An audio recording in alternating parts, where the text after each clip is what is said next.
Oh ya, ini berapa sih ngomong? 3 dan sepedanya ya? Oh, Speed 1 itu langsung kalau ini Cuman ini sih Om yang saya rasain bakalan kayak dibenci teman-teman komunitas.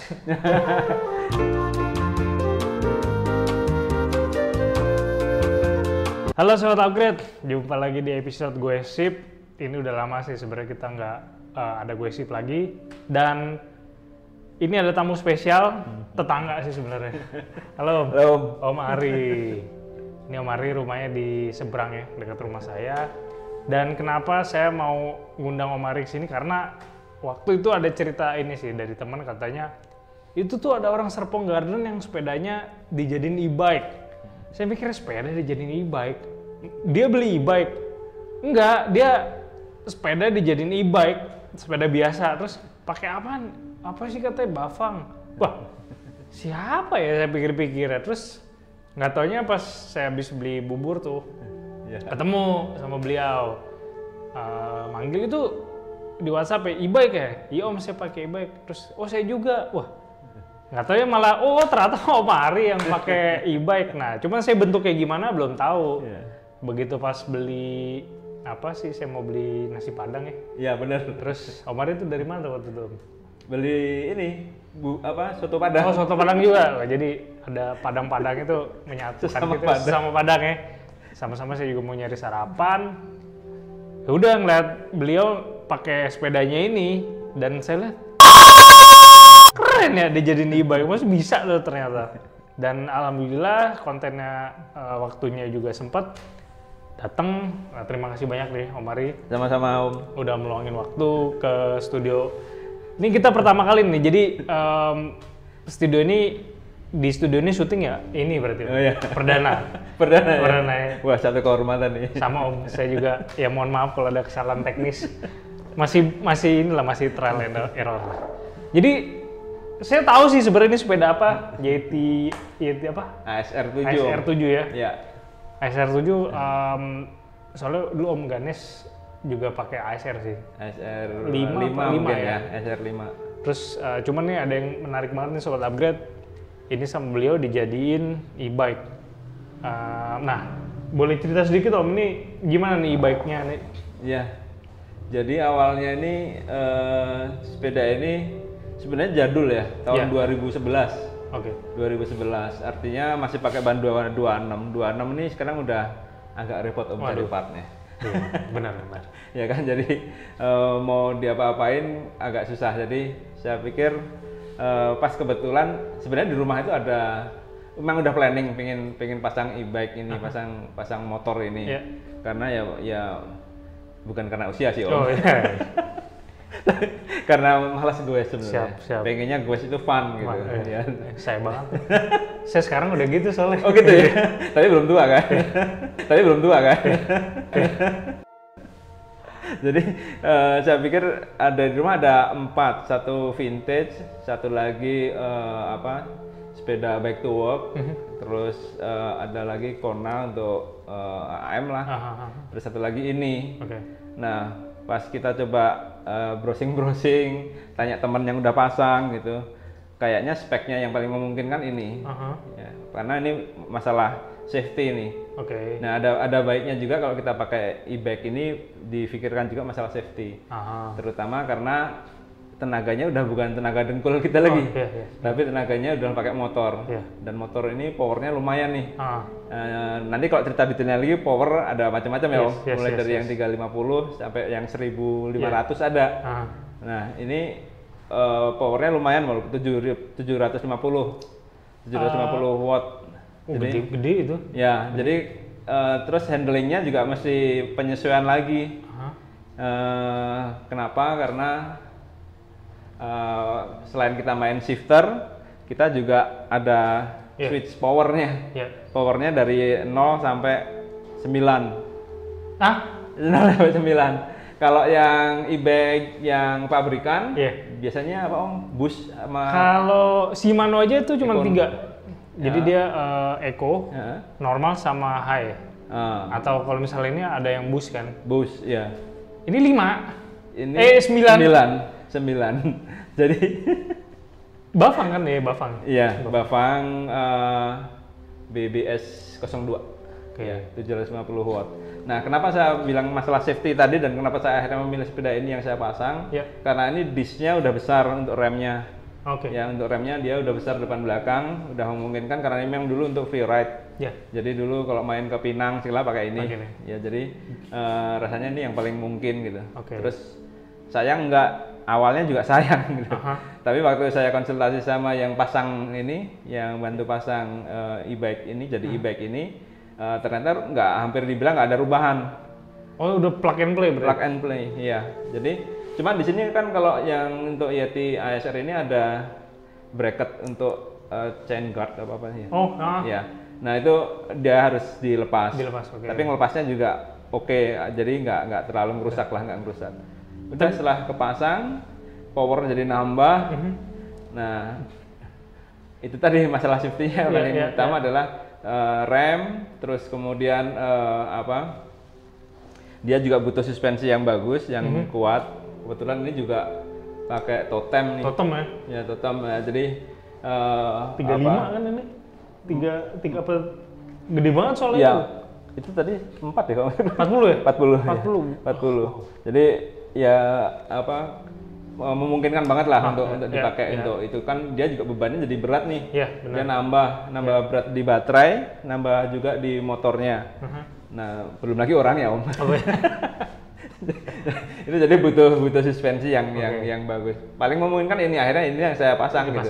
Siap. Nah, soal nanti pengen dipindahin, rasanya masih gampang nih dilepas, dipindahin lagi ke tempat yang sepeda yang lain.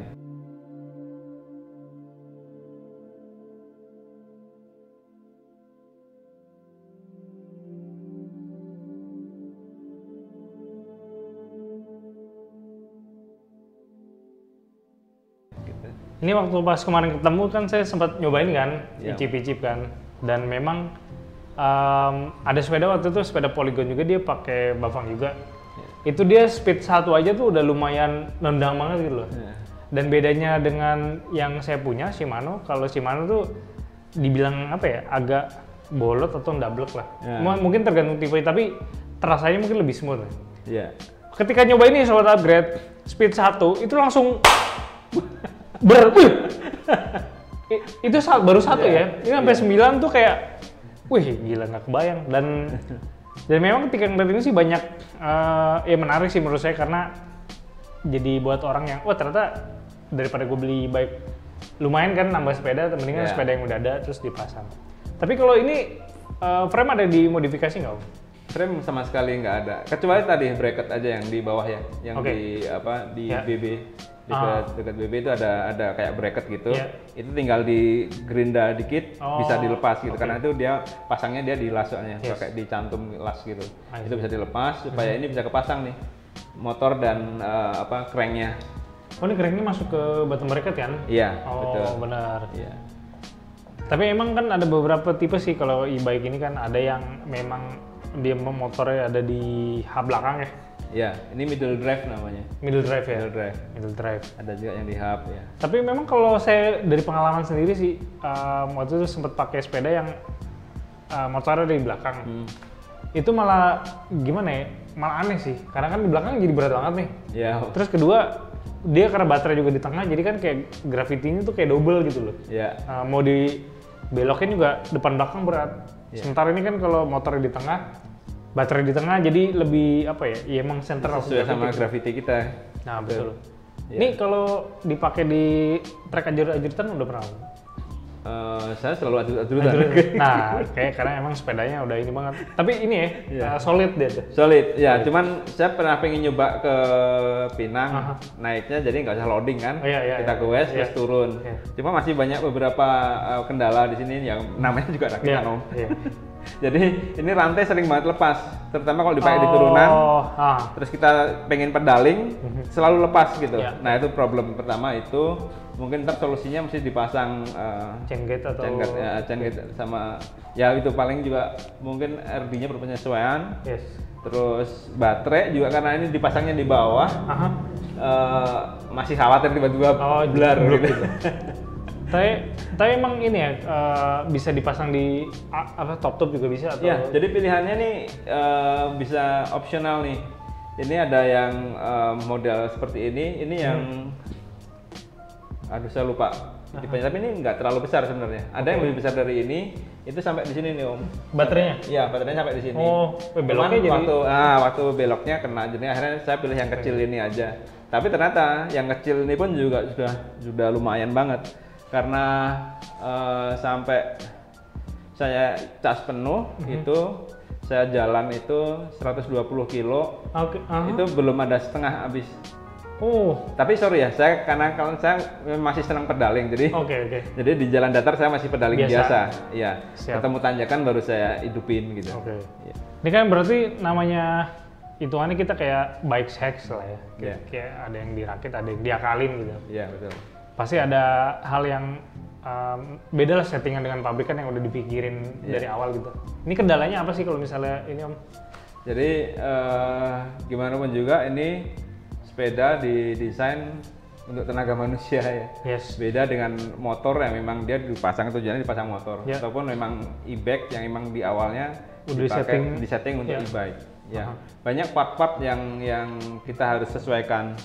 Ya, pertama tadi yang masalah safety, masalah rem, disc harus lebih besar. Terus hidrolik juga jangan yang ecek-ecek. Ya bukan maksudnya apa-apa ya, cuman itu memang faktor safety. Betul. Ini saya pasang XT. Ini juga minimal diore lah. Yang diore ya. Jangan MT200. MT200 cuma bablas. Lanjut Om. Ya, jadi minimal saya pakainya XT nih, XT.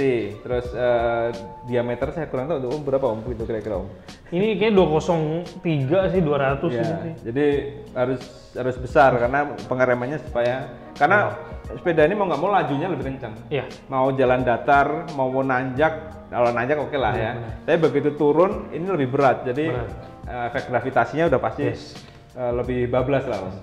Itu sama ban juga cepet ini nggak sih, jadi cepet aus nggak sih? Kalau cepet ausnya sih enggak ya, karena kita mainnya kan off road, cuman kalau komponnya kecil atau halus, kalau komponnya keras otomatis licin kan. Jadi paling nggak komponnya harus menyesuaikan yang untuk handling lebih enak lah. Ya Om Ari, saya juga mau tanya nih, kenapa nggak langsung beli e-bike jadi gitu? Kenapa ini? Maksudnya terlepas dari nambah sepeda atau ini jual sepeda? Iya. Wah, bedanya apa? Kalau beli yang udah jadi ya Om ya. Artinya e-bike emang pabrikan ya. Yes. Pertama jujur aja masalah harga. Iya. Harga tahu ya. Paham lah. Kalau ini saya beli pabrikan, mungkin saya bisa ngerakit 3 ini kali. Oh iya. Ini berapa sih? 3 dan sepedanya ya? Kalau ini motornya jadi ini. Kalau sepedanya tergantung ya sepeda apa Om. Tapi kalau misalkan motornya sama baterai sebenarnya tergantung juga yang seperti apa. Tapi ini kurang lebih kemarin habis sekitar 12 sekian lah. Ya. Ini boleh sebut nggak harganya? Nggak apa-apa kan? Nggak apa-apa. Nggak apa-apa. Udah iso udah iso. Nggak apa, udah. Siap. 12 ya? 12 tuh udah di jalan lah ya. Bon di rumah 7 juta. Tarik ada ini. Iya, kita bikin bon sendiri. Siap. Nah, jadi kalau pertama tadi masalah biaya, masalah budget lah ya. Budgetnya jauh lebih tinggi dibandingkan kita rakit seperti ini. Memang kalau kemarin juga pabrikan pasti lebih lebih siap untuk dipakai, ready for use lah ya. Nah kalau ini ya butuh penyesuaian lagi. Tapi enaknya kalau ini kita masuk kalau ini ya, kalau kita pakai rakitan ya, itu pertama kita banyak pilihan ya. Kayak kita ngerakit sepeda aja Om. Ya kita mau pakai FD-nya apa, RD-nya apa, ya kan, group set-nya apa gitu kan. Kalau ini juga gitu, ini baterai macamnya udah banyak. Ada yang tipe pakai tas di samping. Ya ada juga kalau ini memungkinkan di tengahnya ya, di senternya ini bisa dipasang tas yang diisi dengan baterai sehingga nggak terlalu kelihatan sepeda baterai gitu. I see. Terus ini yang mesin di tengah ya, kemudian ada juga yang di hub, itu kan juga pilihan-pilihan lagi gitu. Terus ya kita bisa pasang di sepeda apapun yang kita punya, kelebihannya itu. Oh berarti kalau misalnya mau ganti sepeda pun ini bisa dilepas lagi berarti? Iya, bisa dilepas. Iya juga ya. Ya, jadi kalau kita lagi pengen balikin ini ke original lagi, ya nggak ada masalah, bisa tinggal dilepas aja. Kira-kira gitu. Jadi ini terutama sih yang saya pilih ini karena budget. Budgetnya lebih murah dan pilihannya banyak. Spek kita bisa naikin loh. Belum lagi ini bisa diakalin, bisa di jailbreak limiternya kita akalin lagi. Bawaan berapa? 32. Aku persisnya kurang tahu. Cuman yang bantu pasang ini dia cerita nanti kalau misalkan kurang kenceng dia bisa akalin lagi, dia akan bisa jadi kenceng banget katanya gitu. Cuma ini aja udah kenceng. Iya, mau kemana sih sebenarnya? Mau ngeri loh, sepeda 60 kpj tuh was-was juga. Kenceng ya. Makanya. Helm full face tuh Om. Iya harus helm full face itu kan kalau standar E25 kan 31 atau 32 kpj kan, Eropa terus. Terus kayaknya emang kalau lebih dari itu tuh udah jatuhnya kayaknya udah harus ada license-nya sih. Iya, betul. Kalau sepeda tuh emang batasan segitu. Iya. Tapi so far aman ya? Ini maksudnya belum ada kendala yang mesin atau gitu? Sampai saat ini nggak ada. Udah berapa lama sih? Kapan ya? Bukan masalah berapa lamanya, berapa sering dipakainya. Sering ya? Iya sih. Ini udah terlalu sering dipakai, udah sering disiksa banget lah pokoknya ini. Terutama udah bukan jalan raya biasa gitu. Jadi pertama naik gunung, terus medannya juga bukan aspal tapi juga tanah juga, penuh lumpur juga. Ya secara durability sih sampai saat ini kena hujan aman gitu ya? Kena hujan kadang-kadang saya untuk safety aja karena jangan sampai ada trouble di jalan, saya suka bungkus nih untuk baterainya aja. Oh kayak apa? Untuk baterainya aja. Kalau mesin mau kena lumpur mau dicuci steam nggak ada masalah. Tapi kalau baterai kita khawatir kenapa-kenapa kan. Jadi kalau hujan biasanya saya bungkus plastik di bagian baterainya aja. Tapi baterai dijual terpisah kan? Iya, baterainya dijual terpisah. Harus ini satu merek atau banyak yang? Oh bisa apapun. Iya, bisa apapun. Menarik. Cuman ini sih Om yang saya rasain bakalan kayak dibenci teman-teman komunitas. Ya. Kadang-kadang gitu juga. Kadang makanya kalau gue pakai e-bike ini memang ada baiknya sesama e-bike. Pertama kita power kita sama. Kalau kita sama teman-teman yang lain, ya kadang-kadang ya itu tadi. Kita kadang-kadang mau duluin nggak enak gitu kan. Tuh kerasa sampai di komentar saya tuh kayak ada yang ini ya. Oh kalau dia pakai e-bike batalin aja lah. Udah nggak ada agenda belusukan nih, batalin sampai kayak gitu. Di grup saya nggak pernah gitu sih. Ekstrimnya gitu. Paling kita ini aja dibebanin barang-barangnya dia aja disuruh bawa ya. Jadi apa porter ya. Iya. Ini Om Ari mungkin ada yang mau disampaikan buat teman-teman yang ingin nyoba inilah. Mungkin start dari mana dulu atau jenis frame apa yang kira-kira cocok gitu loh. Iya. Jadi yang penting itu adalah kalau ngerakit ya kita ada kesempatan untuk kita menentukan pilihan. Ya, jadi sepeda apa yang paling kita suka itu yang bisa kita pasang. Ya, karena saya suka yang sepeda ya semacam free ride seperti ini, ya ini yang saya pasang makanya. Jadi kita nyatu sama sepeda kita dulu, itu paling penting. Ya, kita udah punya feeling sama sepeda kita, baru yang dulunya digerakkan dengan dengkul kita pindahkan diringankan dengan elektrik ini. Kenapa? Karena ini kalau nggak dipedal dia nggak jalan. Ya, beda jadi, bukan digas ya. Iya, ini namanya pedal assist, jadi tetap harus digoes baru sepeda ini laju. Kemarin nih thank you banget nih udah sama-sama hadir di episode Goesip kita ngobrolin. Dan mungkin ke depan kalau ada yang menarik lagi bisa kita bahas lagi, dan mungkin teman-teman kalau ada yang mau ditanya bisa nulis di komentar tentang sepeda ini atau tentang bapaknya, nanti mungkin bisa Nah, saya bantu jawab atau mungkin saya tanya Om Arif gimana. Dan ya seperti itu. Terima kasih juga udah nonton dan oke, Om Arif. Siap banget. Om, thank you juga Om. Nih, mohon maaf nggak ada sajennya nih karena masih pilot project. Oke. Ya. Oke, terima kasih. Terima kasih, Jumpa. sampai ketemu.